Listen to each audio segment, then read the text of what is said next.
Apareceu aí para vocês? Sim, Apareceu. Deixa eu aumentar aqui. Aí você pode, naquele botãozinho do PowerPoint, maximizar, se quiser. Pois é, estou tentando, mas não estou achando. Ele aqui está embaixo, assim, ó. Eu vou fechar também a câmera.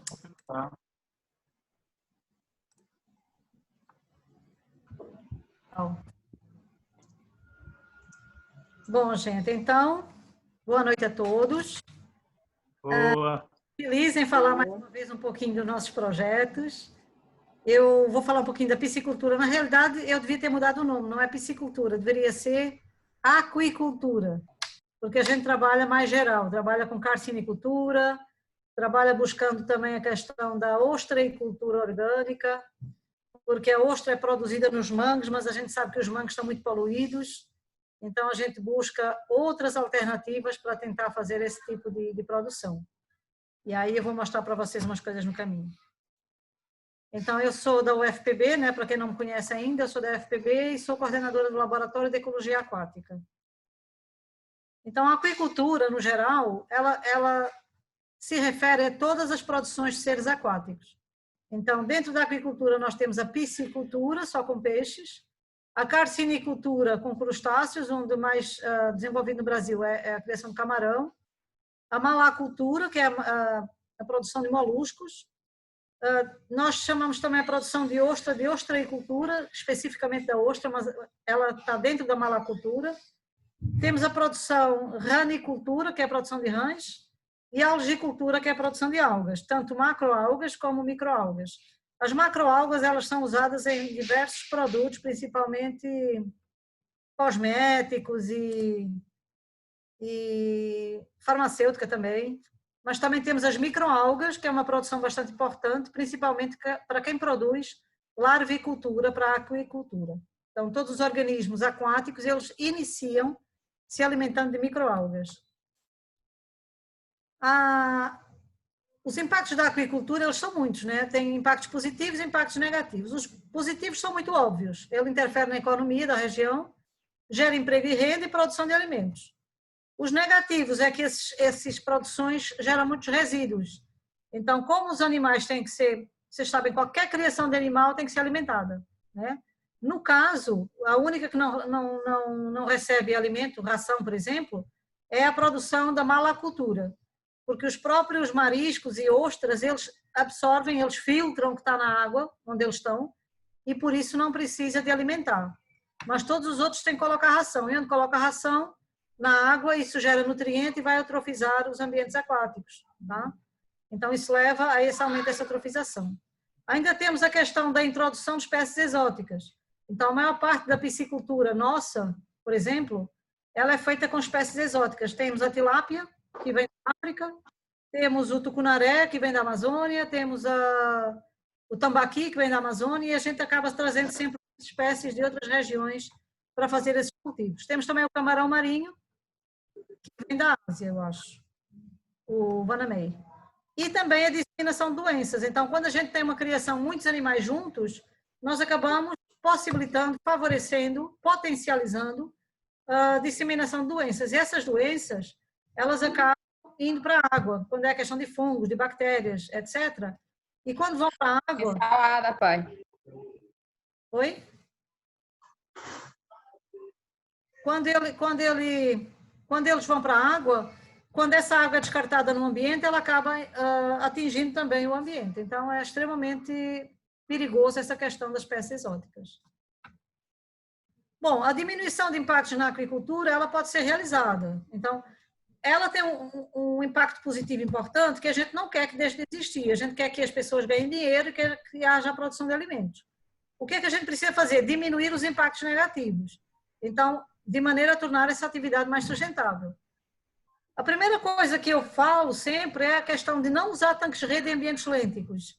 Ambientes lênticos são lagos, reservatórios, açudes, lagoas, etc. É onde não tem um rio correndo água.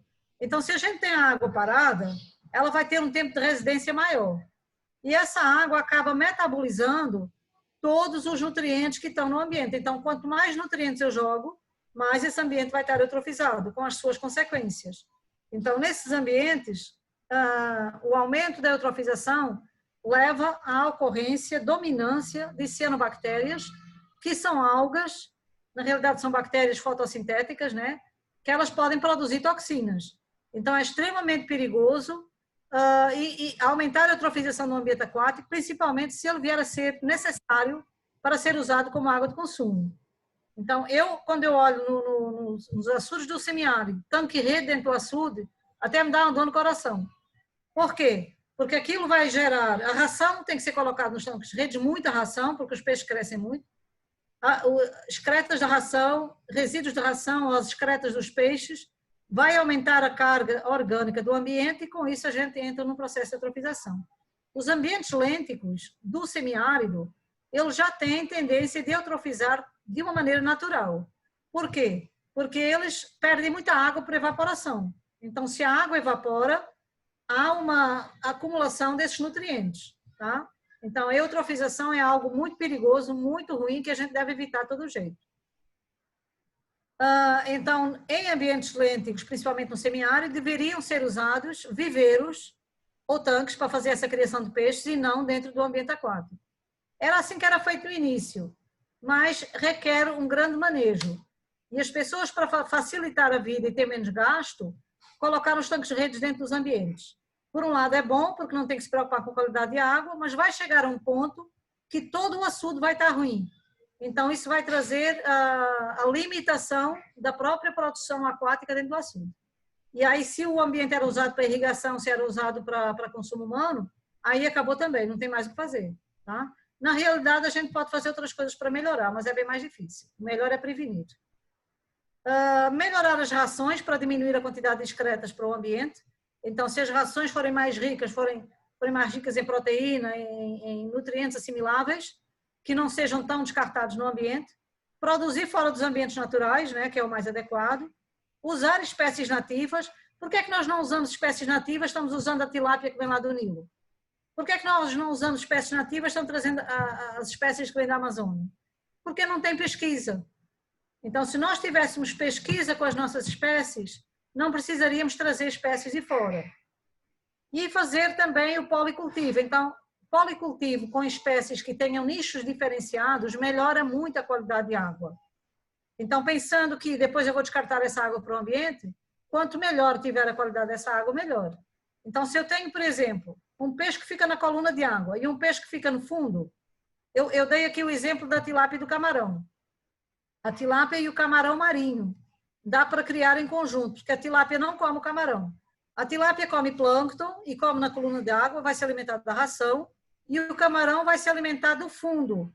Ele é um animal bentônico, então ele vai lá para o fundo e quando tem resíduos, fezes, resto de ração, ele está se alimentando do que sobrou da tilápia. Então isso ajuda a melhorar a qualidade ambiental. Então algumas dessas coisas a gente vai dar alguns exemplos aqui. Outra forma de diminuir os impactos é usar o alevinão no início do cultivo. Alevinão é o nome para um alevino grande. Alevinos são o nome dos peixinhos pequenininhos, os juvenis de peixe que a gente coloca na criação de peixe, na piscicultura, tá? Então, se eu tiver, geralmente a gente usa peixinhos de 2 centímetros a 3 centímetros. Se eu tenho um peixinho de 2 a 3 centímetros, num viveiro ou onde for, eu vou precisar colocar muito mais ração desde o início. Então, se eu colocar um peixe já com 5 a 10 centímetros, eu já vou diminuir em um mês a produção do peixe, tá? Então, é menos um mês de ração que eu estou colocando nesse local. Aumentar o alimento natural é outra proposta. Então, a gente aumentar o alimento natural para que, junto com a ração, ela possa ou diminuir a ração ou aumentar mais o peixe mais rápido. Então, outros processos é usar a biorremediação em paralelo. A gente pode pegar processos de biotratamento e fazer isso in situ no próprio tanque. Então, se o tanque tem os peixes, dentro do próprio tanque, a gente pode fazer essa biorremediação. Geralmente, o que a gente faz na piscicultura, na carcinicultura, é fazer o tratamento da água, apenas da água que vai sair do viveiro, a água descartada, tá? Antes isso acho que já é obrigatório por lei. Tem que fazer um tratamento dessa água para poder descartar no ambiente. Mas a minha proposta é que a gente faça essa biorremediação dentro do viveiro, porque aí nós estamos mantendo a água de melhor qualidade para a produção do peixe, tá? Eu vou mostrar para vocês o que a gente já fez. Então, a aquicultura familiar é bem interessante, né? Eu acho que eu fui a primeira pessoa a usar esse termo, eu nunca tinha visto esse termo. Nós já estávamos naquela fase de falar de agricultura familiar. E aí eu já falava com meus alunos há muitos anos atrás, que era necessário a gente partir para a mesma coisa com a aquicultura, da gente fazer a aquicultura familiar. E aí vocês vão ver as vantagens. Primeiro, que a gente faz pequenos sistemas de produção que não precisa estar em ambientes aquáticos, a gente pode fazer no quintal de casa, e fazer os sistemas integrados à aquicultura e à agroecologia. Então, pequenos viveiros, eu trouxe até um exemplo daqui da Embrapa, né? Porque eu sou muito apaixonada pelo sistema em Embrapa. Eu acho que é um sistema de integração à aquicultura e à agroecologia muito legal. Pequenos viveiros de 4 por 3 metros, esse aqui é circular, eles podem ser feitos nas zonas rurais e as pessoas, do mesmo jeito que produzem hoje galinha e pato, podem produzir seus peixes. Então, o problema maior de uma criação de peixe num local tão pequeno é a qualidade de água, mas nós podemos também controlar essa qualidade de água. Aliás, o professor Luiz, né? Eu esqueci o resto do nome dele, ele mantém essa água por 4 a 5 meses, os peixes ainda chegam a 300, 400 gramas cada um, mas a água fica muito verde, então essa água poderia ser menos verde se fosse aplicado um biotratamento aqui dentro. Bom, e aí, pensando nessa problemática, a gente já vem há muito tempo trabalhando com a questão da aquicultura. Né? Tentar fazer essa aquicultura menos agressiva ao meio ambiente, menos agressiva ao próprio ser humano. Porque se um peixe, já há estudos que mostram isso, se um peixe está no ambiente, por exemplo, esse próprio viveiro aqui, vejam que a água está extremamente verde. Essa água extremamente verde, com certeza a maior parte dessas algas, das microalgas, são cianobactérias. E as cianobactérias, elas têm o potencial de produzir toxinas, como eu já falei. Então, o peixe que está aqui, a tilápia que está aqui, ele se alimenta desse plâncton. Ele vai se alimentar dessas cianobactérias. E ele vai acumular no corpo também a cianotoxina. Então, para que a gente possa diminuir os impactos para o próprio ambiente, mas ao mesmo tempo melhorar a nossa qualidade de vida, comendo um produto de qualidade, nós precisamos evitar que as águas cheguem a essa cor. Então, vários projetos de extensão e pesquisa ao longo do tempo, né? A aquicultura como forma de desenvolvimento sustentável com conscientização ecológica, esses aqui foram projetos realizados com pescadores. A aquicultura familiar como forma... Ah, não, essa aqui foi dos... Este também foi. A biorremediação em aquicultura, né? Esse aqui foi mais de pesquisa. Contribuições para uma ostreicultura orgânica, como eu já falei para vocês. Sustentabilidade ambiental, sistema integrado de produção de pescado e agricultura. Então, isto foram alguns, porque tem mais em relação a isso. A primeira coisa que nós fazemos é a sensibilização das comunidades. Então, isto foi com a comunidade de pescadores, né? Aqui as casinhas deles, lá na Praia da Penha, não sei quem conhece João Pessoa, e aqui foi em Lucena, também com uma comunidade de agricultores. Aqui nós queríamos que os agricultores eles fizessem também os próprios cultivos de peixe.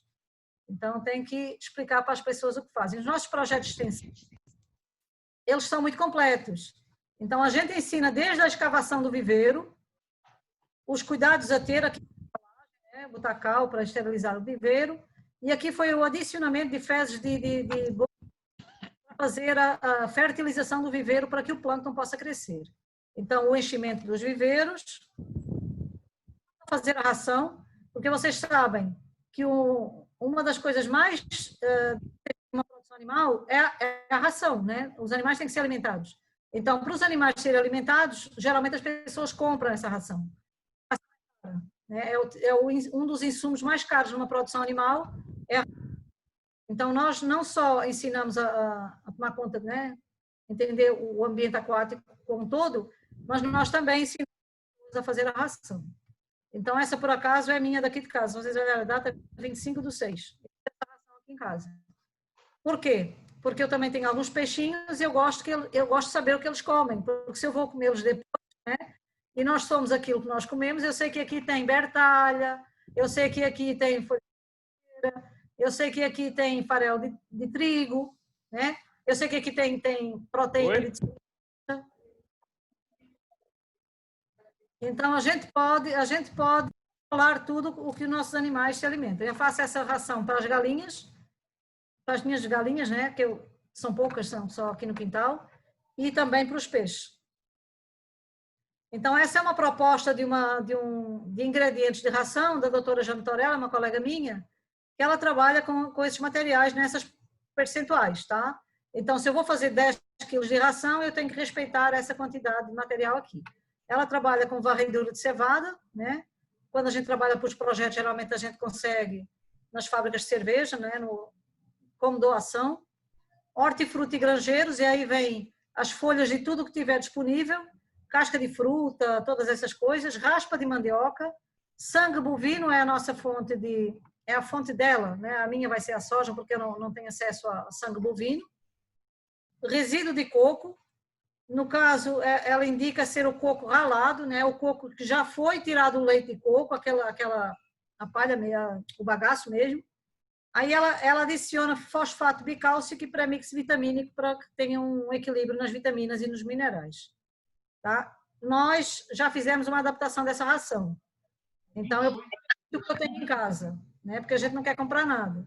Então, eu uso folha de amora e folha de bertalha, que nessa daqui eu não botei, farelo de trigo, polpa de coco. A polpa de coco, eu coloco ela com leite de coco também.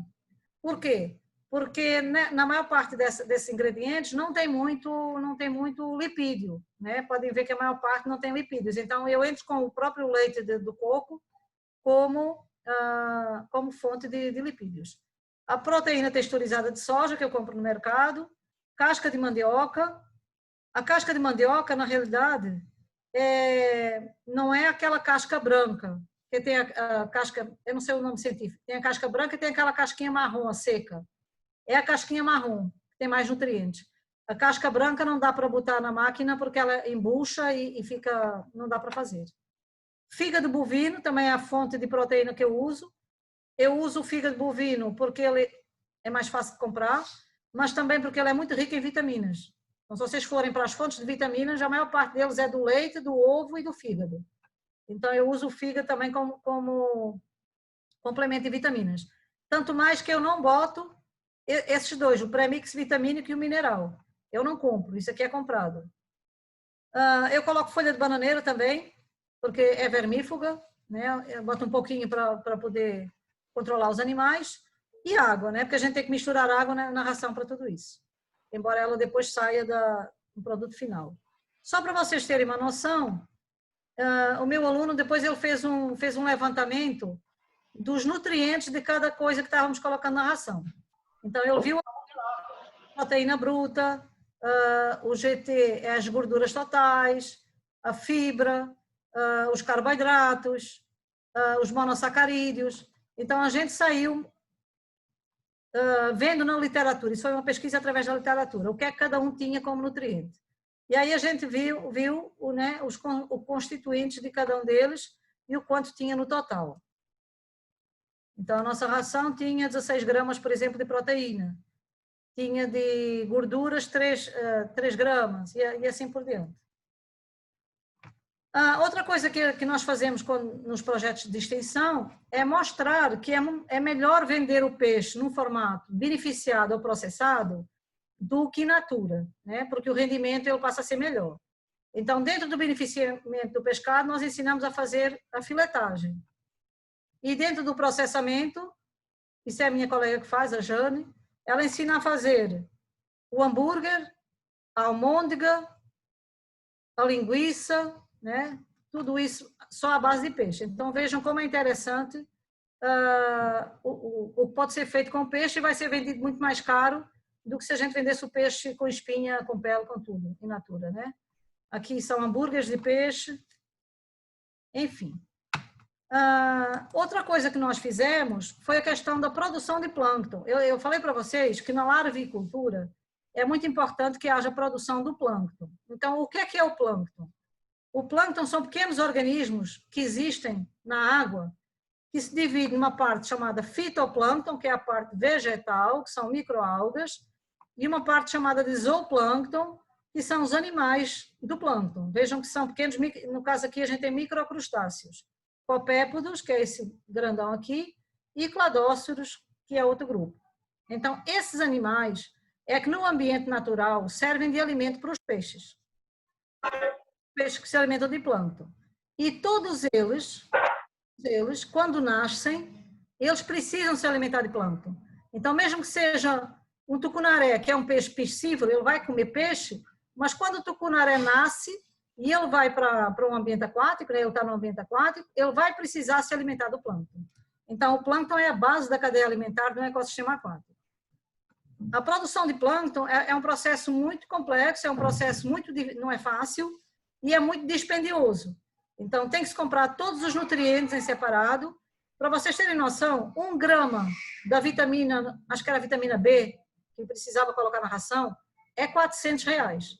Então, quando eu comecei, há muitos anos atrás, a tentar trabalhar com a produção de plâncton, porque eu queria trabalhar com a produção da larvicultura, o que é que eu me deparei? Me deparei com preços que a gente não tinha como pagar. E a gente queria trabalhar com comunidades de pescadores, com comunidades ribeirinhas que pudessem produzir o próprio peixe. Então, isso aqui para nós estava meio impraticável. Então, o que é que eu fiz? Eu pensei, se a compostagem, o composto, né, ele é usado como adubo na agricultura, eu vou tentar usar o composto também na produção de plâncton, né, de fitoplâncton. Então, o que é que a gente fez? Lá na comunidade dos pescadores, a minha aluna ia pegando, né, os resíduos alimentares. Vejam que é de pescadores, está cheio de espinha de peixe aqui. Nós pegávamos esses resíduos, conseguimos construir uma composteira em parceria com a prefeitura, né? Os resíduos eram colocados aqui diariamente e cobertos com terra. E a gente conseguiu fazer uma produção de fitoplâncton a baixíssimo custo. Então, nós conseguimos com o composto, o que é que a gente fazia? Quando o composto já estava maduro, né, maturado,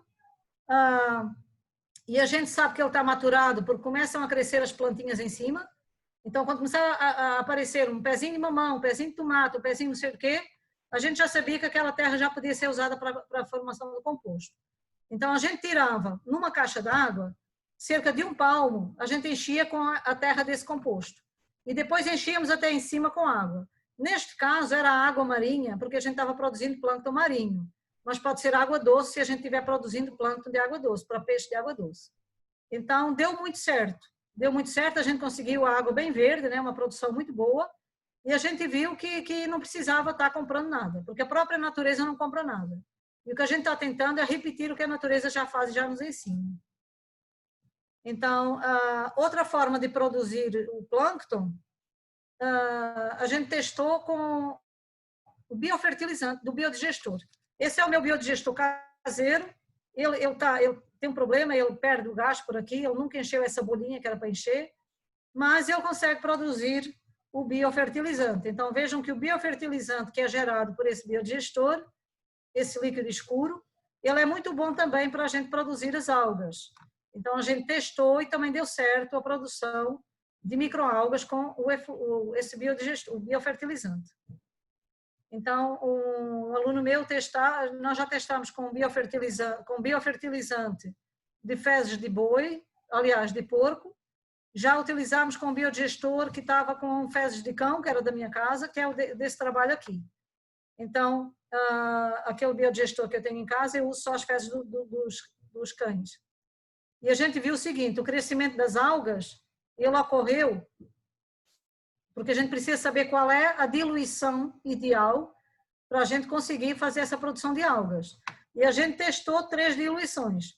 O controle, em que a gente não colocou o biofertilizante, né, só colocou a água marinha, uma concentração mais elevada, que é o A, que é essa linha azul, a concentração menos elevada, a metade, que é esse que é 1,3%, e 0,65%. Então, se vocês olharem o C, que é o amarelinho, foi quem cresceu mais. Por quê? Porque o biofertilizante é muito forte, tem muitos nutrientes. Então, é necessário que haja uma diluição. Alguns agricultores orgânicos dizem que fazem uma diluição de 1 para 100, ou seja, 1 litro de biofertilizante para 100 litros de água. Neste caso, o que cresceu melhor foi esse com 0,65% de biofertilizante. Tá? O que é importante? A gente também depois usou aquelas algas para alimentar o plâncton, usou o plâncton. E a gente conseguiu picos de mais de 7.000 indivíduos por litro, isso é muito bom. Tá? Nesse outro cultivo da penha, foram 2 locais diferentes. Esse aqui não deu muito certo não, mas esse daqui cresceu bastante, o que mostra que é possível a gente fazer tanto a produção do fitoplâncton quanto do zooplâncton. E a gente precisa de ambos para fazer larvicultura. Quando a gente tem a produção de plâncton, a gente pode produzir qualquer animal aquático. Então, a gente pensou, se ele serve para alimentar qualquer animal, né, porque todas as larvas se alimentam de plâncton, aí a gente pode fazer larvicultura de peixe, de camarão, de caranguejo, de marisco, de ostra, etc. E, se bem que a ostra e o marisco, né, eles vão usar a plâncton a vida inteira. E por isso que eu estou com essa ideia da gente produzir plâncton em larga escala e criar as ostras, por exemplo, em cativeiro. Porque se a gente tiver um tanque com ostras, vai abastecendo esse tanque com plâncton, tanto o fitoplâncton quanto o zooplâncton, e aí a gente vai conseguir criar as ostras de uma forma mais saudável, porque não vão estar em contacto com a poluição que a gente vê nos mangues. Então, produzindo-se o plâncton, pode-se produzir qualquer espécie aquática.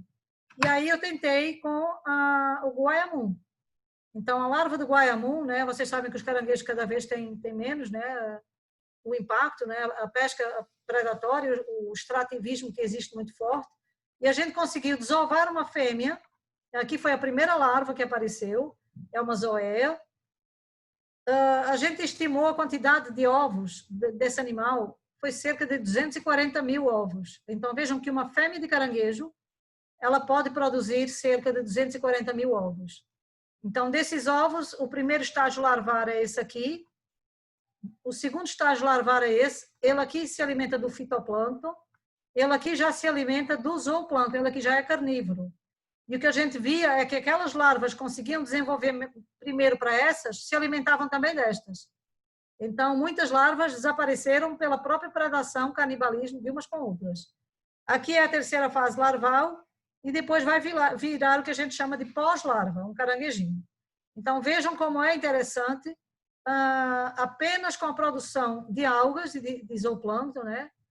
A gente conseguiu fazer, foi esse aqui, apenas pegando composto orgânico feito na compostagem, a gente consegue produzir algas em grande escala e com isso a gente já consegue alimentar diversos tipos de animais, todos os tipos de animais que nascerem na água. Então, outra coisa que a gente viu na piscicultura é que era necessário, ou na carcinicultura, né, é que é necessário a gente melhorar a qualidade de água do viveiro. Porque os viveiros, a tendência vai sempre acumulando ração. Então, ela começa com uma água de boa qualidade, mas à medida que a gente vai passando o tempo e vai adicionando mais ração, a tendência dessa água é deteriorar. Então, o que é que a gente viu? A gente tem outros trabalhos de pesquisa que trabalham com biorremediação e restauração ambiental. A gente viu que só colocando cortinas de plástico, como eu estou mostrando aqui, num ambiente aquático, a gente conseguia melhorar muito a qualidade de água. Então, essas cortinas de plástico, elas vão ser substrato para uma comunidade chamada de biofilme. Biofilme, perifíton. Então, esse material que vocês estão vendo agregado aqui, é um ecossistema completo. Aqui vai ter produtores primários, como algas. Aqui nós vamos ter bactérias decompositoras, fungos. Nós vamos ter produtores secundários, né, consumidores, microcrustáceos. Então, vai ter aqui produtores primários, consumidores e decompositores, só pela presença do plástico. Então, essas espécies já existem no ambiente. A gente não está inserindo nada de novo, não está inserindo espécie nenhuma exótica. Então, só para vocês verem como isto melhora a qualidade de água. O rio, antes da restauração com o biofilme, era desse jeito. Quando está chovendo, fica dessa cor a água. Quando não está chovendo, fica completamente tomado de plantas aquáticas. Depois que a gente fez o trabalho com essas cortinas de plástico, vejam a diferença no rio. Então, quem já assistiu isso da outra vez que eu falei, eu peço desculpa, mas quem não assistiu, eu espero que veja a diferença de fazer apenas umas cortinas de plástico e colocar na água. Até na praia nasceu mangue, ó, que nunca tinha nascido mangue nesse rio na beira da praia. As espécies de peixe desse rio eram 6 espécies antes do biotratamento e passaram a ser 15 espécies de peixe depois. E aí a gente pensou, desculpem que isso ficou aqui atrás, se a gente usar essas cortinas de plástico, as cortinas estão aqui embaixo, tá? Isso aqui são os flutuadores para elas ficarem na superfície da água, elas estão assim nessa posição na água. Então, se a gente colocar essas cortinas de plástico para a agregação do biofilme num viveiro de peixe, o que é que vai acontecer? A gente espera que melhore a qualidade de água e que melhore a oxigenação, porque uma das coisas mais importantes num ambiente de piscicultura é o oxigênio. E uma das coisas mais graves que acontece é a falta de oxigênio e os peixes correm o risco de morrer. Então, a gente colocou e analisamos algumas condições ambientais. Por exemplo, no oxigênio, o controle é o azul, tá, gente? O controle não tem biofilme e o laranjinha tem biofilme. Então, o controle, apesar de ter iniciado mais oxigenado o ambiente, vejam que o ambiente aumentou a oxigenação e manteve-se depois sempre mais oxigenado do que no viveiro que não tinha. A transparência da água foi incrível. Nem eu esperei que acontecesse isso. Então, onde não tem biofilme, vejam como cada vez mais diminui a transparência. Isso é o normal. É o normal, porque cada vez tem mais nutrientes, cada vez vai ter mais algas, mais a água vai ficar verde, e a tendência é essa mesmo, cada vez vai ficando menos transparente. E aqui não, aqui a gente teve um aumento na transparência gradual o tempo todo, diminuiu um pouquinho aqui no final, ao fim de 120 dias, 4 meses. Então, ao fim de 4 meses, a gente conseguiu aumentar a transparência da água que estava no início. Então, isso é algo nunca visto dentro de uma piscicultura. E por que que isso acontece? Porque as algas que se agregam no biofilme, naqueles plásticos, elas vão competir com as algas que estão no fitoplâncton. Então, na competição, quem ganha é quem está quem está aderido ao plástico. Então, transparência e aumento de oxigênio é sempre um efeito direto. E esse efeito é rápido. Ao fim de 15 dias, 30 dias, a gente já vê esse efeito. Os picos de amônia, a amônia é um composto tóxico. Ela tem que ser transformada em nitrato para poder não ser tóxica. Os picos de amônia no controle, na ausência do biofilme, vejam como alcançaram valores muito mais elevados. Olha como os picos foram muito mais controlados aqui na presença do biofilme. Por quê? Porque o biofilme aumentou o oxigênio. Então, se eu tenho mais oxigênio no ambiente, eu vou favorecer os processos de nitrificação. Então, se eu tenho mais oxigênio, o amônio vai passar a nitrito e vai passar a nitrato. Enquanto que se eu não tenho oxigênio, tenho pouco oxigênio, a amônia vai se manter como amônia e ela é tóxica para os peixes. O fosfato é outro nutriente que tem tendência de aumentar a eutrofização. Vejam também que os picos de ortofosfato foram sempre superiores onde não tinham biofilme. A clorofila A do mesmo jeito. A clorofila A são as células, as microalgas, né? Então vejam que no viveiro que tinha biofilme terminou com muito menos clorofila A. E um resultado que a gente não esperava foi que o comprimento total do peixe foi maior no biofilme. Ou seja, o peixe cresceu mais também. Então, além de melhorar a qualidade de água, também beneficiou a produção. Isso é bom pelo seguinte, isso pode ter acontecido pelo seguinte, porque a água melhorou e com isso teve menos estresse, o peixe foi menos estressado, ou porque também teve mais alimento disponível, porque eles também se alimentam desse biofilme. A mesma coisa com o peixe. Então, o peso aumentou onde tinha biofilme. Então, outra das formas da gente melhorar a piscicultura, a carcinocultura, seja o que for, é aumentar o alimento natural.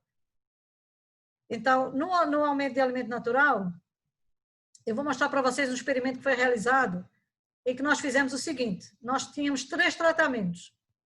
Tínhamos viveiros com ração, com muito pouco plâncton, viveiros com ração e com plâncton, que a gente vai chamar aqui de misto, e viveiros apenas com plâncton, que não levou ração. O que é que a gente fez para aumentar o plâncton? A gente usou vermicompostagem. Então, a gente pegou o composto de vermicompostagem e jogou na água do viveiro. Então, só para mostrar a diferença, o que tinha só ração, quase não tinha plâncton, vejam aqui os valores muito baixos de plâncton. O que não tinha ração, só tinha alimento natural plâncton, vejam como tinha bastante plâncton aqui, principalmente no início. E aquele que era mista também tinha bastante plâncton, né? Teve bastante plâncton e também teve alimentação com ração. Então, o que é que a gente consegue ver nesse experimento? Aqui é o comprimento do peixe ao longo do tempo. Vejam que onde ele só tem ração, só tem dieta artificial, ele cresceu muito mais lentamente.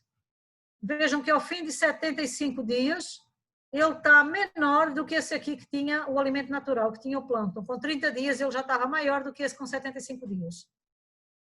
Vejam que tanto a dieta mista quanto a dieta natural, com 30 dias, eles têm tamanhos semelhantes, certo? Então, com 30 dias, aqui nos 70 dias, foi muito semelhante. Até na dieta mista, ela é melhor do que na dieta natural. Porque aqui recebeu ração, aqui não recebeu ração. Então, veja o seguinte, o que é que eu posso concluir com isso?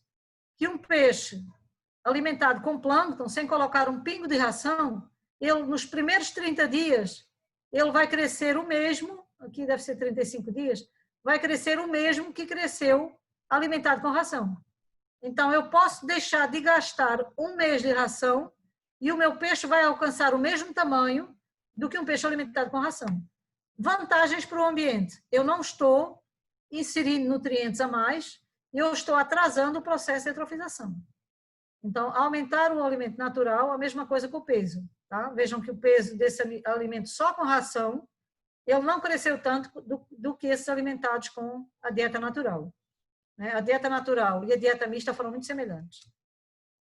Mas isso até um certo tamanho, né? Porque depois a gente vê que a dieta natural só com plâncton, com 80 dias, o peixe ficou com 40 gramas e esse aqui com ração já passou quase para o dobro.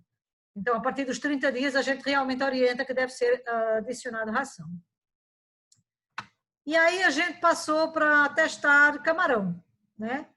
E o camarão, a gente fez o seguinte, a gente queria fazer um processo de reuso de água dentro do experimento, do viveiro, para que não houvesse o descarte de água, nem o gasto de tanta água. Então, a gente queria usar a água no viveiro, tratar essa água de uma maneira contínua e que essa água ficasse voltando sempre para os próprios viveiros. O que é que a gente fez? Pegou caixa d'água, colocou primeiro cascalho grosseiro, o resto de tijolo, material mais grosseiro, depois em cima colocamos brita, depois uma camada de areia, que é para filtrar, a água entrava por baixo e subia, tá? Então, em cima ainda colocamos aquelas cortinas de plástico para fazer também um tratamento biológico. E aí a caixa d'água do meio que era filtro, e as caixas d'água laterais, que são essas daqui, essa daqui seria o filtro e essas daqui seriam as de criação do camarão. Então, nós testámos esse trabalho com 2 tipos de camarões.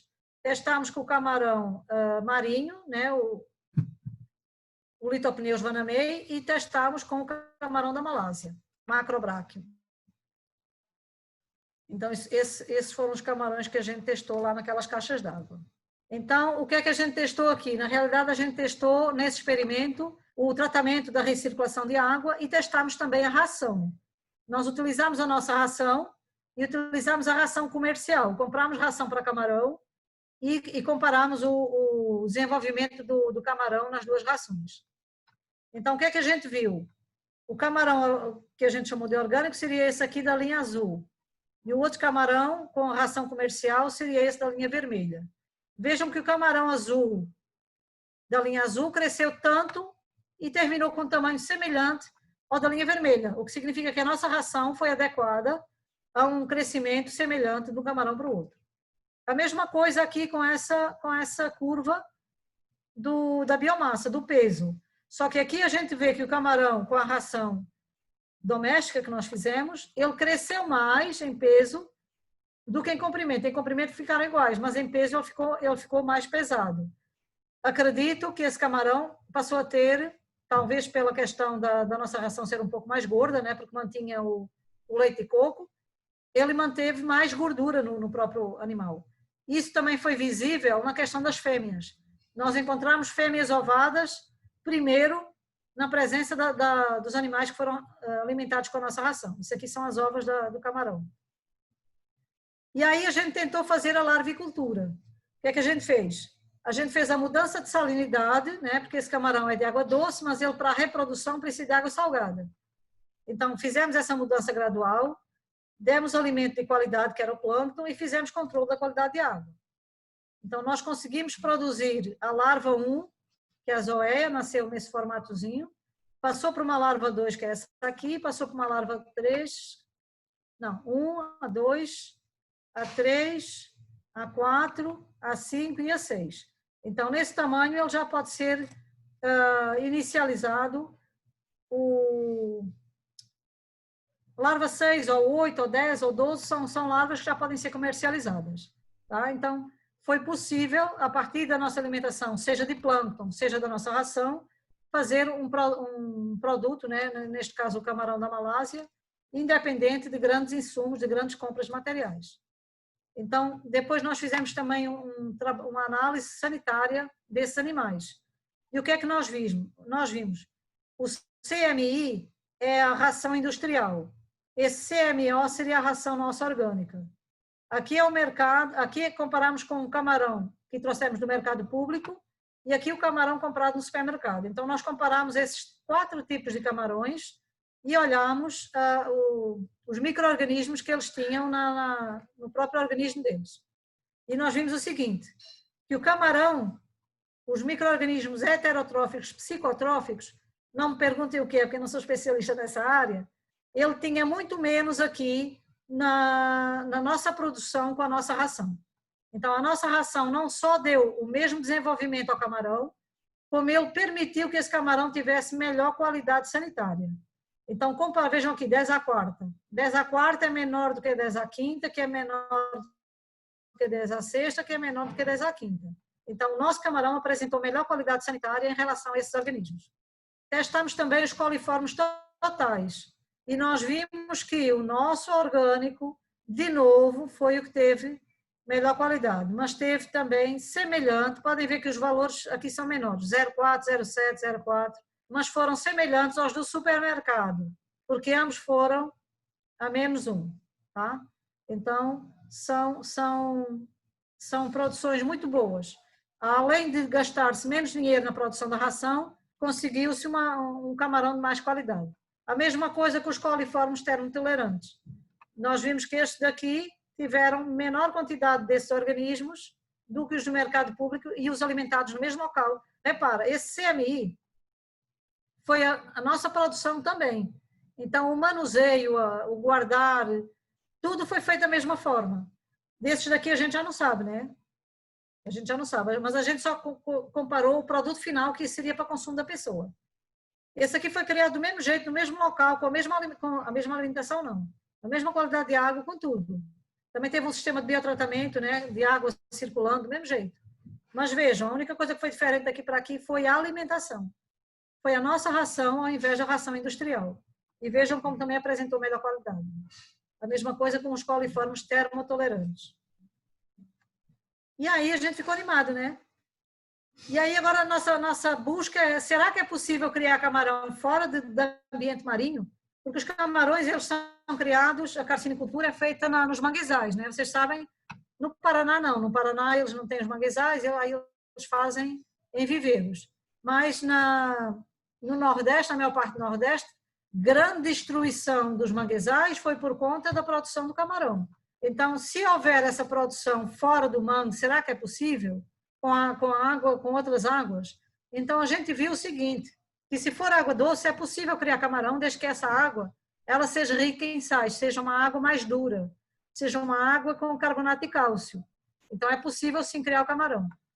Mas, se não for, se for uma região que a água não é dura, se for uma região que tem a água com a salinidade muito baixa, então nós tentamos criar essa nova forma de criação. Então, nós fizemos a mesma ração doméstica, a mesma que eu já apresentei para vocês lá acima, e fizemos 2 experimentos com o camarão, esse é o camarão marinho. Então, foram realizados 3 tratamentos, um com água salobra, que o aluno colocou como AS, trazida de Campina Grande. Campina Grande é uma região no nosso brejo, né? Logo antes do semiárido, hoje em dia é considerado já semiárido, que apresentou 4.840 miligramas de dureza e 4 de PSU de salinidade. Aqui é o equivalente a partes por 1000, né? Um tratamento com água doce obtida no Conde, aqui numa região aqui perto litorânea, com 98 miligramas de dureza e salinidade abaixo de 0,5. E outro com água destilada. Mas mesmo assim, a água destilada ainda apresentou 40 miligramas de dureza e a salinidade abaixo de 0,5. Então, o que é que a gente conseguiu com isso? Após o início do experimento, verificou-se que nos aquários com água destilada e com água do Conde, as pós-larvas em menos de 1 hora morreram. Então, elas realmente elas conseguiram sobreviver apenas na água do semiárido, que era uma água mais dura. Tá? Então, o que é que a gente pode dizer? Que as águas que vêm lá do semiárido, elas podem ser usadas para criar camarão. Porque ela suporta. Agora, outras águas, como as nossas litorâneas, ou água destilada, eles não conseguiriam sobreviver. Só para dizer como é que eles foram alimentados com aquela ração que a gente já mostrou. Em seguida, deu-se início ao experimento, tendo estes 3 tratamentos. E aí a gente fez um segundo experimento. A gente já sabe, com a água do Conde e com a água destilada, o camarão não sobrevivia. Só sobrevivia com a água de Campina. E aí agora a gente fez o seguinte, a gente testou a compensação da falta de sal na água na ração. A gente tentou que a ração ela suprisse a necessidade de sais do animal pelo alimento e não pela água em si. Então, fizemos o primeiro tratamento com 2% de sal mineral, sem adição de iodo. Fizemos o tratamento 2 com 5% de sal mineral, sem adição de iodo. E isso aqui foi incorporado na ração. E tivemos o controle, que foi a água de Campina Grande. Lembrem que a água de Campina Grande, os camarões não morreram, eles sobreviveram. Tá? E aí a gente foi fazendo a diluição dessa água para ver até quando é que esses camarões aguentavam. Então, não se verificou a mortalidade dos camarões com a diluição da água com água destilada por até 67 dias. Vejam, a gente utilizou água destilada e água que os camarões anteriormente já tinham morrido. A única diferença agora é que a gente adicionou sal na ração. Então, durante 67 dias, eles não morreram. Repetiu-se o experimento com água destilada. A gente usou, desculpem, esqueci de dizer uma coisa, a gente usou nesses primeiros 67 dias a água de Campina Grande que ia sendo diluída diariamente. Tá? Então, dessa maneira, os camarões não morreram. Aí repetiu-se o experimento com água destilada. Os aquários foram lavados e secados antes de receber as novas águas. Os 3 tratamentos passaram a ser em água destilada com salinidade abaixo de 0,5, próxima a 0. Manteve-se a alimentação com sais e sem sais, da mesma maneira anterior. Então, o controle não recebeu sais, um recebeu 2% e o outro recebeu 5%. Então, o que é que a gente teve de resultado? As larvas dos tratamentos controle e com 5% de sal na ração obtiveram 100% de óbitos. Em meia hora morreram todas. Então, mesmo aquele que tem 5% de sal na ração, é sal a mais. Né? Vocês sabem que tem aquela relação osmótica. Esse provavelmente morreu desidratado. Porque a tendência é a água de dentro do organismo sair para fora para diluir o sal. No tratamento com 2% de sal, 100% sobreviveu. O ocorrido comprova que o adicionamento de 2% de sal na dieta das pós-larvas, de alguma maneira, influenciou na sobrevivência do grupo. Então, esse estudo demonstrou que apenas através da dieta, sem a gente se preocupar com que tipo de água, eu posso estar criando camarão marinho, lá no sertão, eu posso estar criando camarão marinho na beira de um rio, eu posso estar criando camarão marinho com água de qualquer lugar. Porque eu posso fazer essa sobreposição de sal, eu posso dar essa complementação de sal pela ração. E aí os animais conseguem sobreviver. Então, outra forma que a gente comentou que poderia diminuir os impactos no ambiente seria o cultivo com alevinão. Então, com alevinão, repara, geralmente os cultivos, eu coloquei esse gráfico de novo só para vocês verem o tamanho dos alevinos. Um alevino é de 2 a 3 centímetros. Vejam aqui, a gente iniciou com peixinhos de 2 centímetros, 2 a 2,5. Então, é um animal muito pequenininho, que para chegar a 5 centímetros passa, aqui para chegar a 6 centímetros passou quase 60 dias. Aqui com a alimentação, né, com plâncton, ele já melhorou, né? Com 30 dias ele já está com quase 10 centímetros. Mas um alevino, né, com mais de 5 centímetros, de 5 a 10 centímetros, para mim é muito mais interessante, primeiro porque eu vou poupar um mês de ração, né, que eu poderia colocar o alimento natural também, que seria o mesmo, mas eu vou estar diminuindo a alimentação do peixe no viveiro e com isso diminuindo a eutrofização. Então, poupa-se 30 dias de ração. Isso reflete menos nutrientes e melhor qualidade de água. E o cultivo deve ser sempre em viveiros e tanques controlados e não em tanques de redes nos açudes, como a gente já falou. Então, não vou repetir, a gente já falou. Isso aumenta muito a eutrofização. Águas eutrofizadas aumentam as cianobactérias, que são passíveis de produzir toxinas.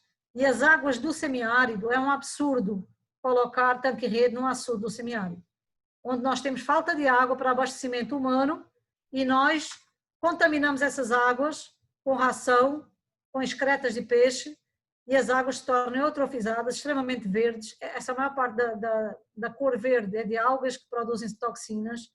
Isso é um absurdo, devia ser proibido. E aí nós temos também a questão da própria aquicultura familiar. Então, semelhante à agricultura, permite um maior controle dos impactos ambientais, porque eu não estou produzindo no ambiente, e produzindo sem prejudicar o ambiente, né? E produto de melhor qualidade. Semelhante à agricultura familiar, é possível produzir animais com mais qualidade, controlando também a qualidade de água. Então, isso aqui foi para fechar a questão da parte da piscicultura, né, visando a sustentabilidade. Em relação às biotecnologias socioambientais, também já falei um pouquinho aqui para quem estava no outro curso, mas eu vou falar rapidamente. Eu vou falar de 3, né, que são as fossas ecológicas, os biodigestores e a biorremediação. A biorremediação eu vou passar bem rápido, porque a gente já falou, já mostrou o que é a colocação daqueles plásticos dentro dos ambientes para agregar o biofilme. As fossas ecológicas é uma maneira de nós diminuirmos o nosso impacto ambiental dos resíduos domiciliares. Então, as nossas casas geram resíduos líquidos e esses resíduos líquidos acabam chegando no rio ou impactando de alguma maneira. Então, para águas cinzas, nós temos o círculo Bananeiras. É um processo muito simples. A gente cava um buraco, enche de madeira, tronco, o resto de galhos, etc., cobre com palha e planta as bananeiras no entorno. Então, é 1 metro de profundidade por 1 metro de largura e trazemos o cano das águas cinzas aqui para dentro. Só para vocês verem como é simples, né? Essa casa jogava as águas aqui no balde e usava para irrigação. Mas há muita gente que não usa e acaba jogando no ambiente. Então, foi feito o buraco, né, de 1 metro por 1 metro, encheu de galharias aqui, traz o cano da casa, tapa com folhas, planta as 4 bananeiras, cobre com mais folhas e ao fim de 2, 3 meses nós temos isso aqui, que é a nossa estação de tratamento de esgoto. Então nós temos uma estação de tratamento de esgoto de águas cinzas no quintal que ainda nos dá banana. Para as águas negras, que são as águas com fezes, né, do bojo sanitário, geralmente nós temos fossas. Essas fossas são fossas rudimentares. Então muitas vezes elas não são impermeabilizadas embaixo, ou quando são, tem o chamado sumidouro, que é isso aqui que vocês estão vendo. Então, nesse sumidouro, quando se ela encher, ela vaza por aqui, contaminando da mesma maneira o solo e os rios. O tanque de evapotranspiração é a proposta para fazer esse tratamento. Ele é um tanque impermeabilizado, que pode ser com alvenaria, pode ser com ferro-cimento. Ferro-cimento é mais barato, não compra tijolo. Nós vamos ter uma câmara de fermentação, que é onde vai receber diretamente o esgoto que vem da casa no cano de 100. Essa água, esse esgoto aqui vai sofrer o primeiro tratamento anaeróbio, por isso é que chama fermentação, porque não tem oxigênio. Com isso já trata, todos os micro-organismos morrem aqui. Depois nós temos essa água que vai extrapolando para esse material, que vai servir de substrato para bactérias e fungos, que vão continuar a decomposição. Essa água continua chegando, não tem como descer porque é impermeável, a tendência dela é subir. Aí nós colocamos uma camada de brita, uma camada de areia, uma camada de terra e nós plantamos as bananeiras. Por que as bananeiras? Porque as bananeiras são um tipo de planta, primeiro que resiste a solo encharcado, mas este solo nunca chega a estar encharcado. Segundo, porque ela tem uma grande taxa de absorção de água. Uma bananeira consegue absorver de 15 a 80 litros de água por dia. Então, se eu tiver 2 bananeiras, já consigo absorver, no mínimo, 30 litros de água por dia. Um bojo sanitário deve ter uns 8 litros de água. Se eu der uma descarga 4 vezes no dia, 8 vezes 4, 32. Então, 2 bananeiras já me resolviam o problema. Mas isso é nas piores das hipóteses, que ela pode absorver sozinha 80 litros de água por dia. Então, vejam como é extremamente eficiente. Vai haver um tratamento biológico aqui, nesse espaço, onde tem essas metralhas, uma filtragem física, uma absorção, tudo que é nutriente é absorvido pelas plantas e tudo que é água em excesso vai ser evapotranspirado pela atmosfera. Então, a gente está transformando o esgoto do bojo sanitário em vapor de água limpa e devolvendo para a atmosfera, para o ciclo da água. Então, também é de muito simples construção. Aqui era um lugar que nós fomos chamados para fazer uma fossa. Vejam que escava o buraco, né? Aqui foi feito com tela cimento, e os meninos estão colocando a tela. já foi feita a impermeabilização, foi colocado um túnel de pneus, né? A câmara de fermentação, foi preenchido com metralha, foi coberto com brita, com areia e com terra e foi plantado em cima. Então, nós tínhamos o esgoto vazando aqui a céu aberto, nós passámos a ter uma estação de tratamento de esgoto para águas negras, belíssimo, produzindo banana, eles tinham até melão, colocaram mamoeiro, colocaram tomateiros, então pode-se colocar qualquer fruto, qualquer verdura aqui em cima que não tem problema.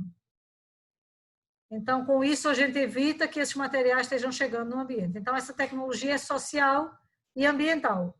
Controlando o nosso esgoto, seja água cinza, seja água negra, nós estamos conseguindo melhorar a nossa qualidade de vida, porque não vai ter mau cheiro, não vai ter mosca, não vai ter barata, não vai ter bactéria, não vai ter fungo, e a gente está contribuindo com a natureza. Então, aqui algumas fossas, outras que nós construímos, a mesma coisa, colocamos a câmara de pneus, colocamos a metralha, colocamos a areia embaixo, terra em cima, plantamos a bananeira. Então, geralmente nós damos esses cursos como oficina, né, em sistema de mutirão, e nós estamos conseguindo divulgar essas fossas e mais pessoas estão aderindo. Aqui é o que era antes, o esgoto naqueles edifícios vinham por aqui, isso aqui era um mau cheiro, isso aqui é água de esgoto mesmo. E as crianças sempre brincando junto. Então, tudo isso pode ser melhorado. Então, na restauração de rios, já mostrei para vocês aquelas cortinas de plástico. Nós fizemos a mesma coisa, quando não tem... Aqui colocamos com canos de PVC, aqui não tinha dinheiro para os canos de PVC, colocamos ripa, e se não tiver ripa, a gente coloca nylon só para dar a estrutura, porque quem vai segurar as cortinas são essas garrafas PET. Então, mostrando como é simples. Instalamos isso no Rio do Cabelo aqui em João Pessoa. Vejam a cor do rio quando a gente instalou o sistema de biotratamento. Onde não cabiam as cortinas, que o rio era raso, colocámos pedras. Vejam a importância da gente não ter apenas areia no rio. Quando o rio está assoreado, só tem areia. Essas pedras vão servir de substrato para o biofilme. E se tiver mais, serve também de local para peixe fazer ninho, etc. Construímos também uma fossa vizinha. Aqui é a água do poço, onde a gente construiu as fossas. Tinha um poço com 30 metros, que era um poço fundo, e um poço raso com 12. E aqui, um ano depois das fossas construídas, as fossas ecológicas, vejam como diminuiu a contaminação nos dois poços. Então, antes da restauração, nós tínhamos o rio assim, depois da restauração, assim. Mas eu já mostrei isso para vocês. Já mostrei também. E tem também a questão do biodigestor, para a gente encerrar. O biodigestor vai usar uma biomassa, né? Em geral usa-se fezes, mas pode ser qualquer tipo de resíduo orgânico, e nós estamos testando com as plantas aquáticas. Então, vai transformar esses materiais em biofertilizante e gás de cozinha. Então, é uma área, como se fosse aqui um poço também, como se fosse uma cacimba, né? Um cacimbão, como vocês chamam. Aqui em cima é onde armazena o gás, aqui tem uma câmara de entrada e uma câmara de saída, aqui entra a biomassa e sai o biofertilizante. Aqui é o esquema, né, para quem quiser fazer. É muito simples, faz o buraco, uma entrada e uma saída, é feito de alvenaria, tem uma canaleta em cima que é onde vai encaixar a tampa da caixa d'água que vai armazenar esse gás, e uma meia parede. Essa canaleta a gente enche de água, que é para servir de selo. Como o gás é um gás, se sair por aqui faz bolinhas, e a gente sabe que está vazando o gás.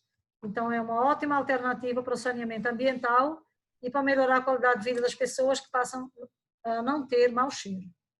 Então, aqui a nossa ideia é pegar os moradores perto dos rios, pegar essas plantas aquáticas, botar no biodigestor e produzir o gás de cozinha. Então, eu já mostrei o meu biodigestor também e repeti isso.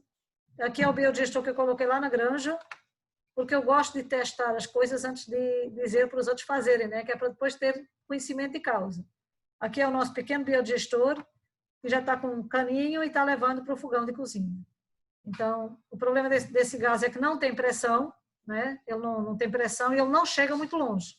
Por isso que nós colocamos o fogão lá pertinho dele. Mas vejam como é possível a gente conseguir usar esse gás para cozinhar. Bom, então, com conclusão geral, eu quero dizer que nós podemos ser humanos mais sustentáveis. Podemos produzir melhores produtos sem agredir tanto o meio ambiente e nós mesmos. Podemos usufruir de nossos conhecimentos para melhorar rios, açudes, etc. podemos produzir gás de cozinha e despoluir os rios ao mesmo tempo. Então, tudo depende de querermos agir. Não adianta ficarmos só criticando que isso aqui está mal feito, isso aqui está com problema, isso aqui a prefeitura não faz, o governo não faz, o presidente não faz. O que a gente tem que entender é o que é que nós podemos fazer, o que é que eu, como pessoa, eu, Cristina Crispim, posso fazer para melhorar o rio, para melhorar o meu ambiente, para produzir meu gás de cozinha, para produzir uma ração, para fazer um sistema de produção mais sustentável, para gastar menos dinheiro nesse sistema de produção, etc. Então, espero que tenham gostado. Era essa a nossa divisão de experiências hoje. Deixa eu agora sair daqui. Oi, pessoal. Boa noite. Então, vocês viram aí que trabalho maravilhoso, né? Várias tecnologias aí socioambientais e muito importantes, né? Vocês fiquem à vontade para quiserem perguntar. Tem muita coisa aqui no chat, né? Mas vocês podem estar abrindo o microfone e estar falando, tá certo? É. Eu vou olhar o chat, mas vai demorar. Perguntar? Posso Pode? perguntar, Cristina? Pode, sim. Ali no início primeiro, parabéns, assim, eu já tinha acompanhado no outro curso a tua apresentação, Cristina. Meu Deus, eu fico com vontade de fazer um pós-doc contigo. Tu me aceita, por favor? É fantástico. Olha só, eu queria te perguntar... Mas você pode fazer aí. Aí onde você mora, você pode fazer. A gente ajuda a fazer. Ai, que ótimo. Meu Deus. Eu queria te perguntar, quando tu falou da questão de colocar em telas em ambientes que são lentos, né? Toda a poluição que dá, se tem alguma legislação específica para isso que possa regular e até que possa ser passível de alguma fiscalização com relação a esse tipo de criação que, no caso, gera todo um impacto, né? E pode até inviabilizar a questão da alimentação, né, da sobrevivência, enfim, das pessoas que estão ali. Desculpa, Carmen. Deu uma cortada quando você falou. Você falou na questão dos tanque-rede, é?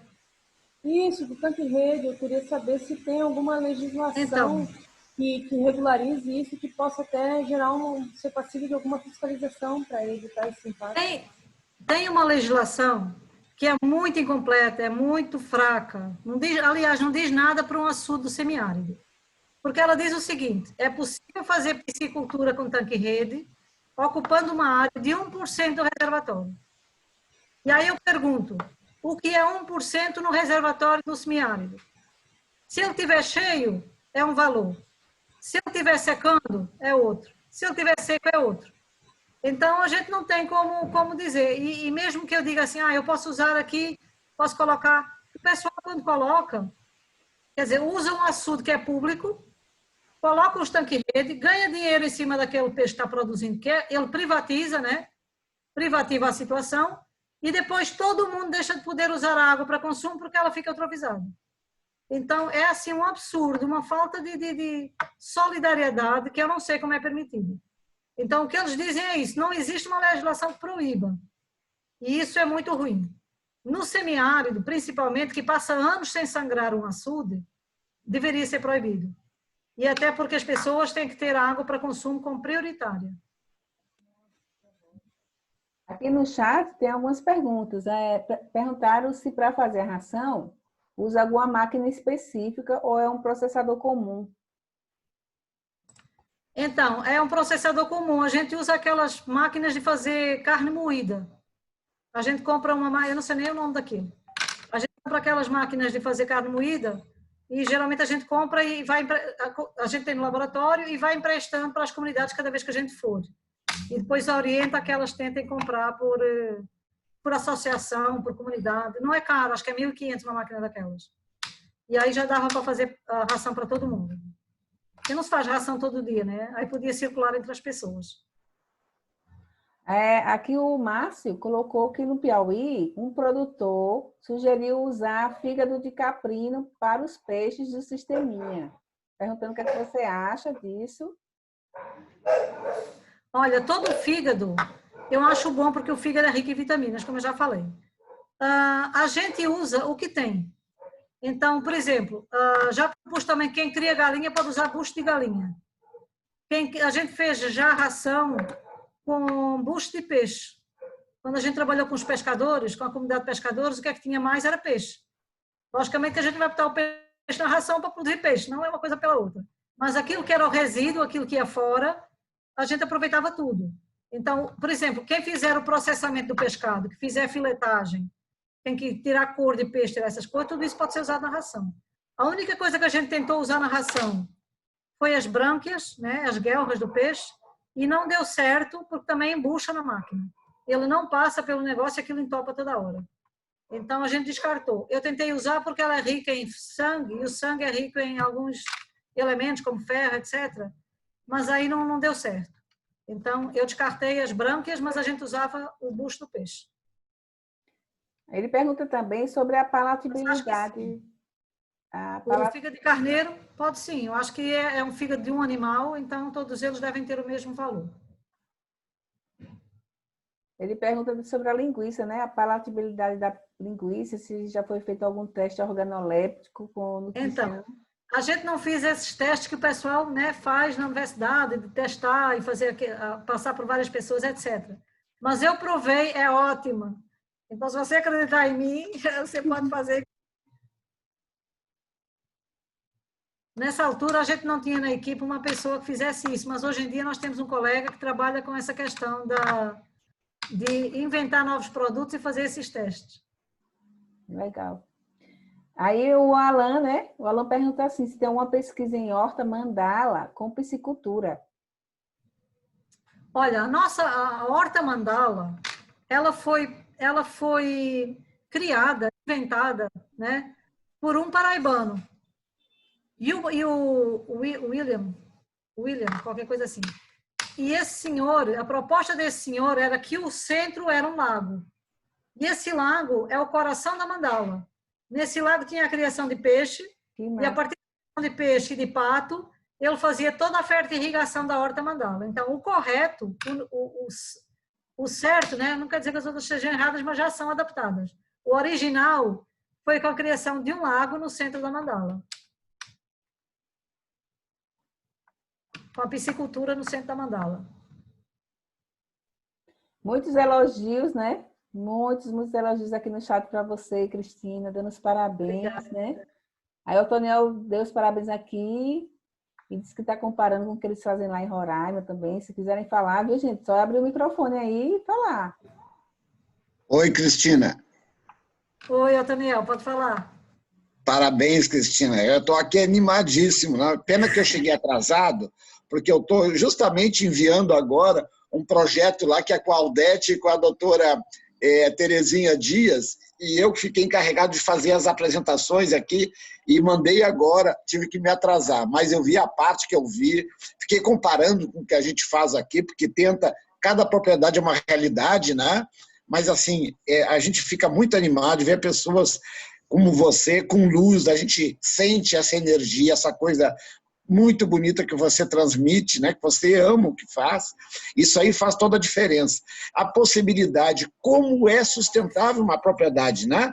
As opções que nós temos numa terra tão rica e por que somos tão pobres em alternativas. Então, assim, parabéns pelo trabalho, pela apresentação, né? Você só nos anima a seguir mais firme aí na luta. Parabéns mais uma vez. Obrigada, Toniel. Mas o que a gente quer é isso mesmo, é divulgar, difundir. Até porque é o seguinte, até essas coisas de patentes, o pessoal não vai botar para patente, não quer patente de nada. A patente é que eu quero que todo mundo faça, que todo mundo divulgue e todo mundo vá atrás. Por isso que eu estou dizendo, se quiser, seja a fossa, seja o biodigestor, seja fazer ração, seja o que for, a gente está à disposição. Então, a gente tem um grupo de extensão que a gente dá esse apoio à distância. Então, estejam à vontade para usar a gente, porque a gente está aí para isso. A pesquisa a universidade é isso. É gerar conhecimento para esse conhecimento poder ser aplicado. Tem alguém que está... O nome está administrador TI. Não tem o nome dele, dessa pessoa. Está assim, administrador TI. Ele perguntou em relação à parceria mesmo. Inclusive, eu queria pedir para ele colocar o nome dele no chat, se quiser receber o certificado, porque senão a gente não vai saber quem é. Aí ele pergunta em relação a parcerias mesmo, né? Como é que faz? Eu vou deixar aqui no chat. Eu vou deixar aqui no chat o meu telefone. Aí vocês podem mandar mensagem pelo Zap se quiserem. 23.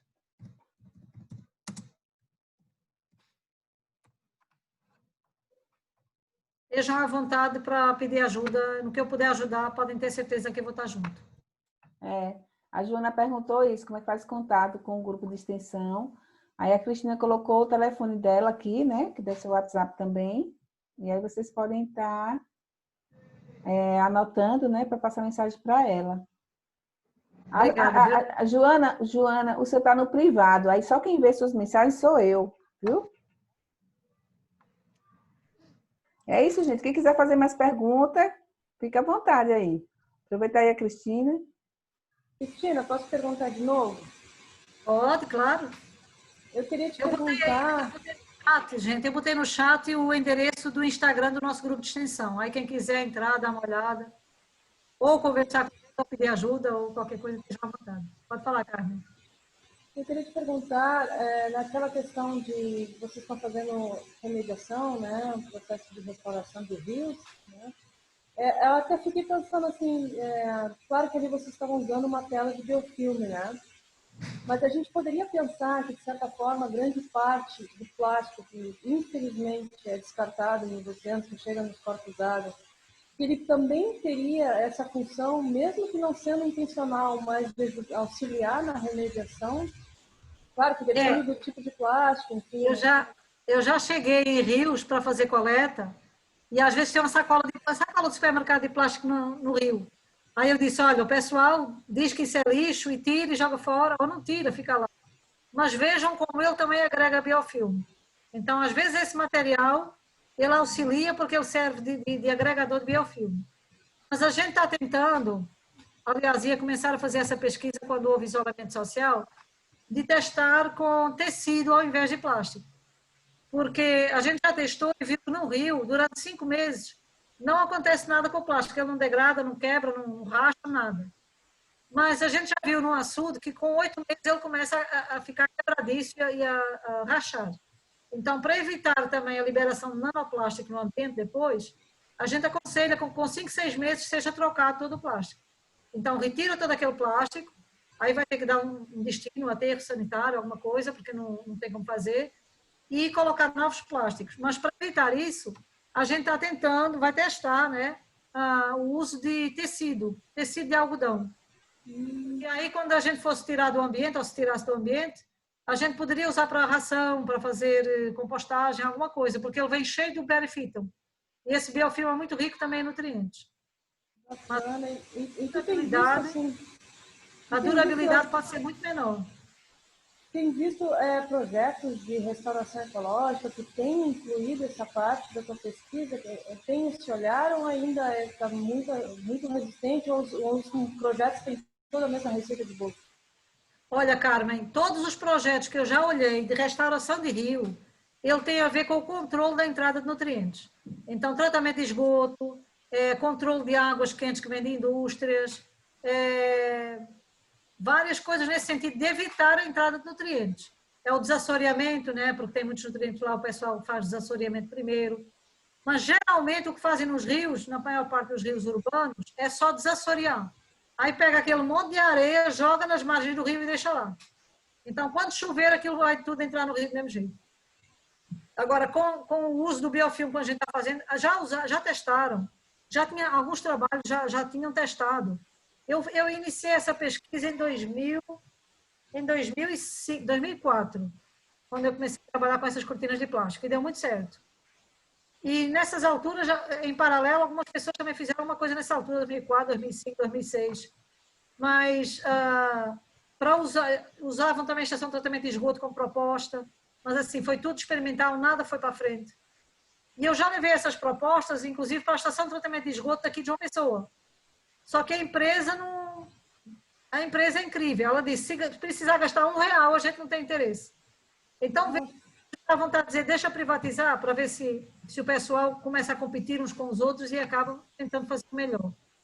Mas É triste, assim, porque essas pessoas que lidam com as questões ambientais, eles não querem saber. Eles querem fazer o mínimo possível e não estão interessados em fazer isso.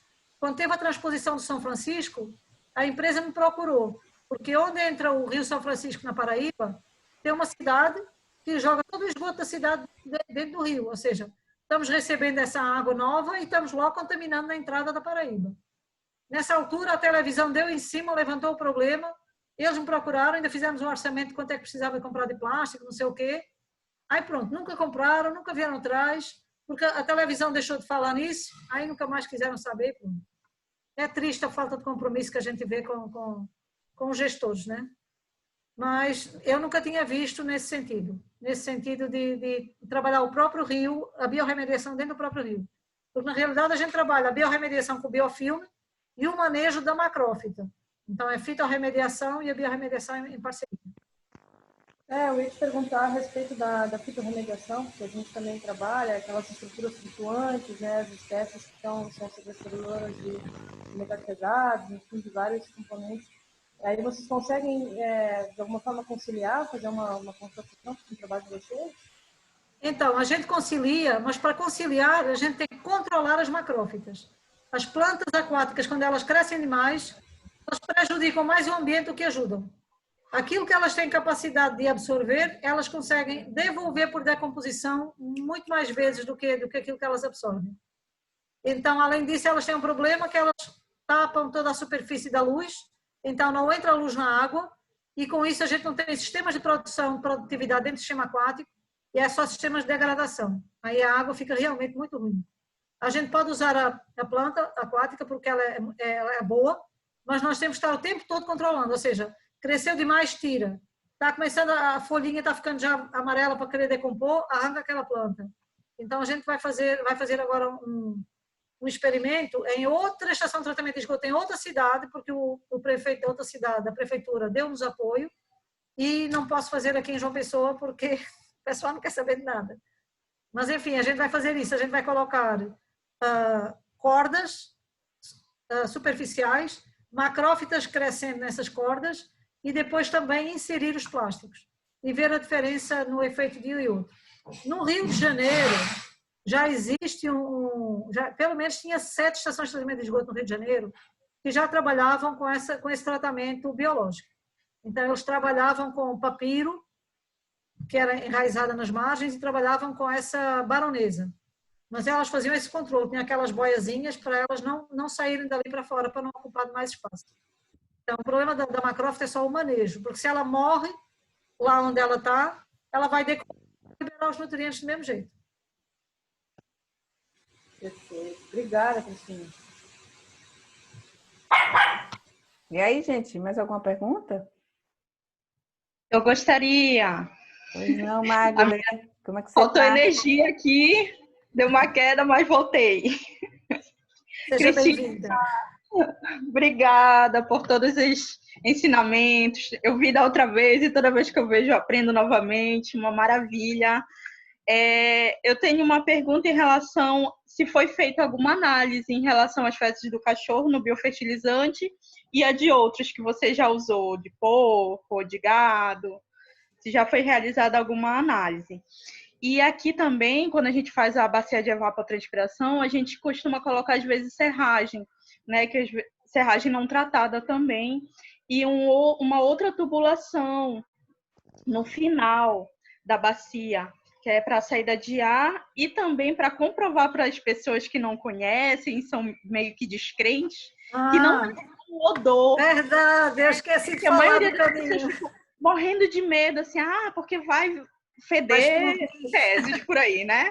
E aí as pessoas não acreditam, a gente fala, não, pode cheirar, pode colocar lá aqui. E aí cria até uma maior confiança, porque realmente eles vão lá sentir quando a gente faz as oficinas. E a gente costuma também falar para plantar plantas com folhas grandes, né? Por conta dessa liberação, né? Essa evapotranspiração. Né?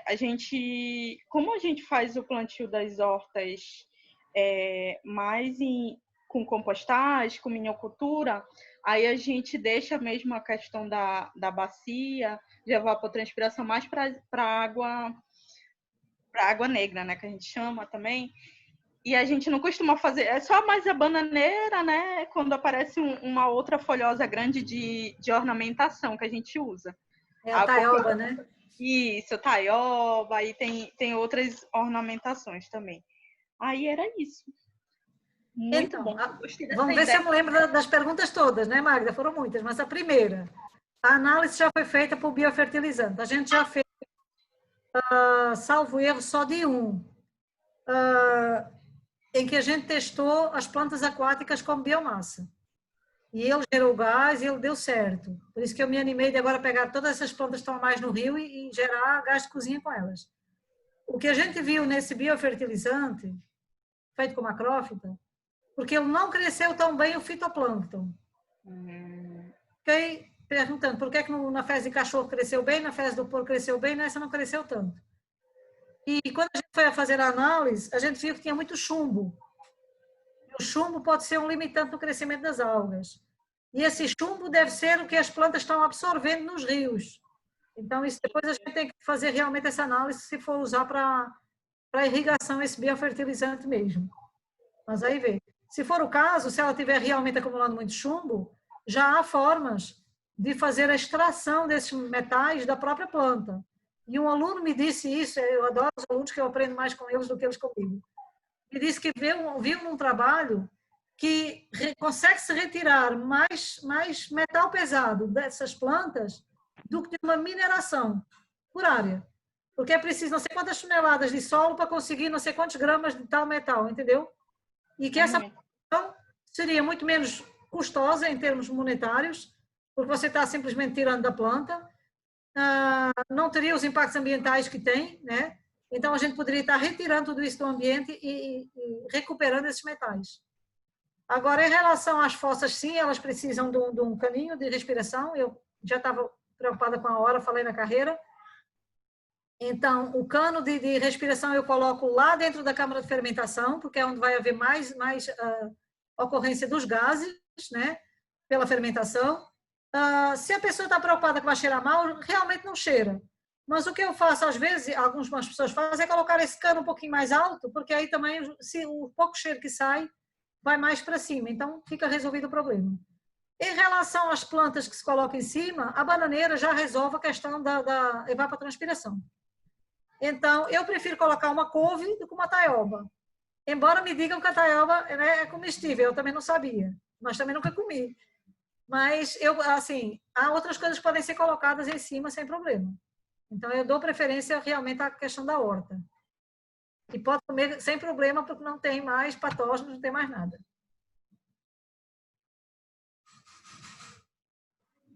Muito bom, gente. Vamos tirar uma foto? Vamos abrir Antes, Aldete, só queria dizer, Cristina, eu como taioba toda semana. É espetacular. Né? Fantástico. Que come? Igual que faz couve. Não, como couve, cozida. Bom saber. Né?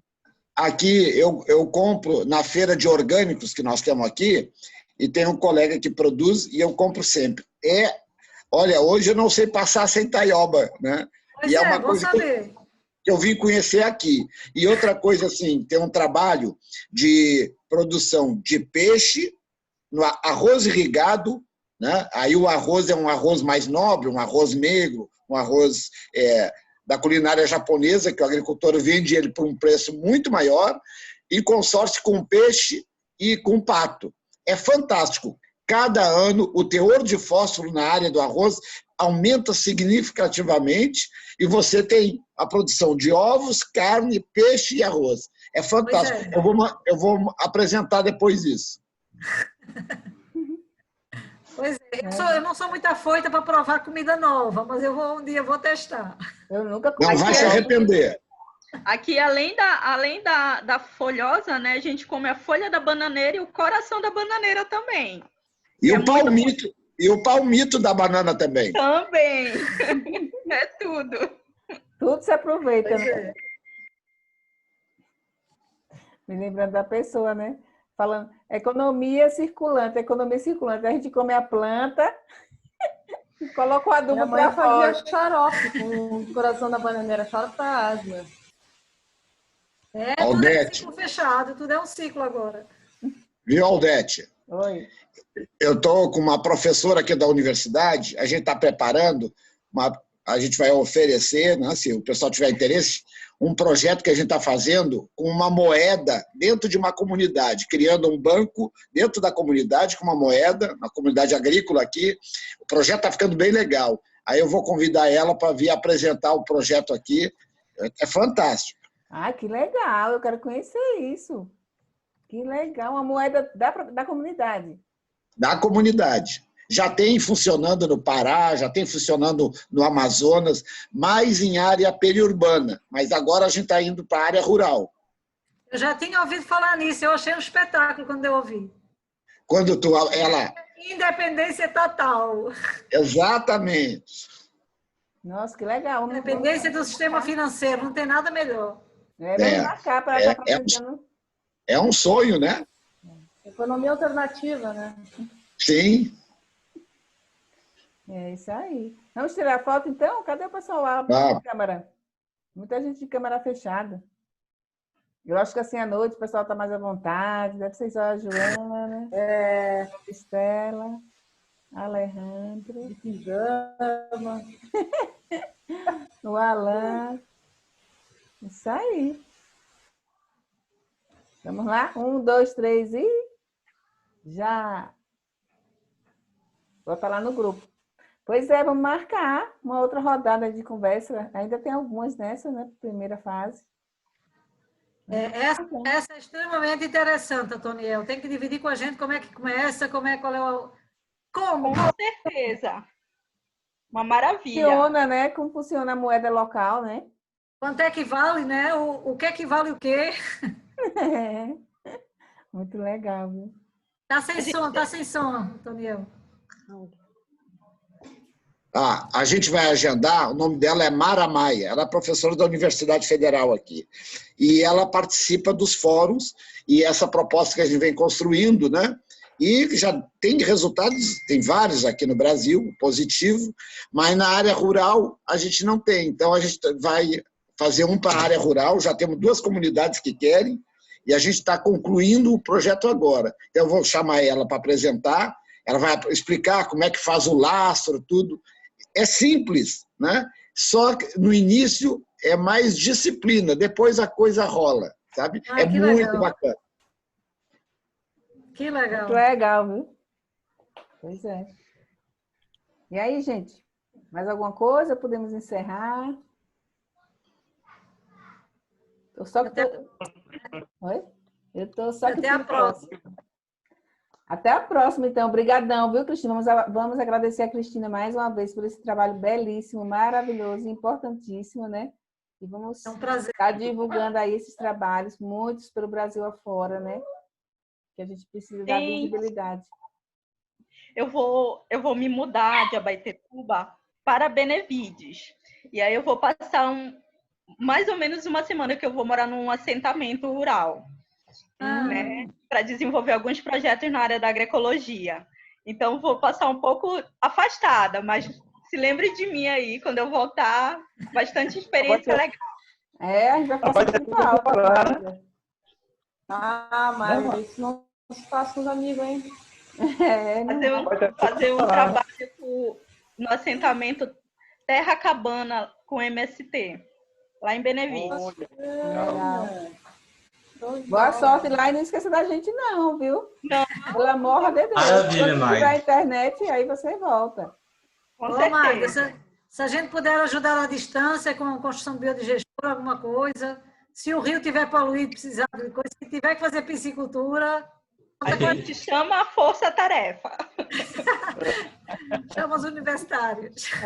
O povo está organizando a caravana para Cuba, em uma das turmas do curso, né? O povo está animado, está organizando ir para Cuba, em uma das turmas do curso, porque tem um cubano que está fazendo o curso, né? Que fez o curso. Muito bacana. Aí daqui a pouco a gente vai lá também para o assentamento, fazer uma caravana. Eu sou doida para conhecer Cuba. Eu também. Vamos fazer esse intercâmbio aí, de Se tiver saber. interesse, manda o nome para mim que eu boto lá no grupo. O pessoal tá vindo, uma formação mais econômica. Eu quero. Na caravana para Cuba, eu vou e vou como guia, porque eu estudei em Cuba. E Eu quero.